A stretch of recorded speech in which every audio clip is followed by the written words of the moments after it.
Hello, we're going to go over how to use the screen recorder to record your parts for our Lean On Me project using Google Meet and the screen recorder. I've turned the screen recorder on to start this session, but for you to add it to the top right hand corner where the battery percentage is, you're going to need to start at the gear. You're going to go down till you get to the control center. You're going to customize controls, and at that point you're going to add the screen recorder to the top from the bottom, and that will mean that it's there for your easy access.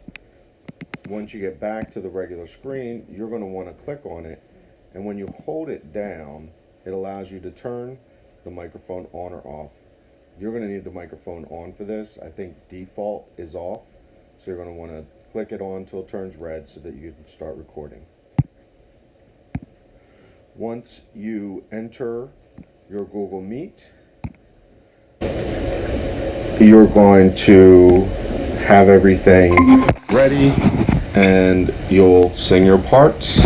There'll be ways that you can toggle through the views.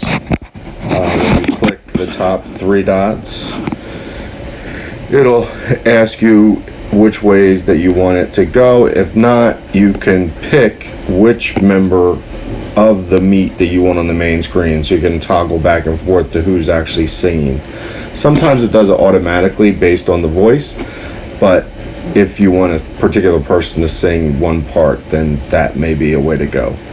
Either way, we'll try it out, send your videos, and we'll get them into an iMovie.